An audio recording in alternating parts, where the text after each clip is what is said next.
Di jantung Sulawesi Tengah, di antara bukit hijau dan sungai yang tenang, terdapat sebuah kota kecil bernama Poso. Dahulu, ia dikenal sebagai wilayah yang damai, tempat masyarakat Muslim dan Kristen hidup berdampingan dalam harmoni. Namun, di akhir 1990-an, kedamaian itu hancur berantakan.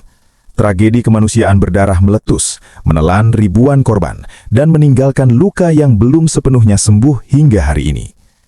Tragedi Poso bukan hanya kisah konflik agama, tetapi juga potret rapuhnya persaudaraan dalam pusaran politik, ekonomi, dan sosial. Ia menjadi pelajaran pahit tentang betapa mudahnya api kebencian menyala ketika keadilan dan kepercayaan runtuh. Segalanya bermula pada Desember 1998, hanya beberapa bulan setelah reformasi mengguncang Indonesia. Saat negeri ini tengah berjuang menata demokrasi baru, di Poso, ketegangan sosial mulai terasa.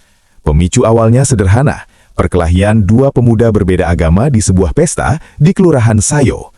Namun, insiden kecil itu menjadi pemantik kebencian yang telah lama tersembunyi. Dalam hitungan hari, bentrokan meluas, rumah-rumah dibakar, tempat ibadah diserang, dan warga dari kedua kelompok terpaksa mengungsi. Konflik ini kemudian dikenal sebagai Kerusuhan Poso Jilid 1 di tahun 1998. Pemerintah daerah berusaha menenangkan situasi, tetapi benih kebencian sudah tumbuh. Tahun berikutnya, April 2000, bentrokan besar kembali terjadi, kali ini jauh lebih brutal. Ratusan rumah di bumi hanguskan, ribuan warga melarikan diri, dan Poso berubah menjadi medan pertempuran antar iman. Konflik awal dipicu persoalan sosial berubah menjadi perang agama terbuka. Kedua pihak membentuk kelompok bersenjata dengan nama-nama yang menggema di jalanan Poso. Serangan balasan terjadi terus-menerus, desa dibakar, warga disandera, dan penghilangan nyawa dilakukan secara massal. Kekerasan meluas ke 200 desa lebih di Kabupaten Poso dan Morowali. Berdasarkan catatan, lebih dari 1.000 orang kehilangan nyawa dalam rentang waktu 1998-2001. Melihat situasi yang semakin tak terkendali, pemerintah pusat turun tangan.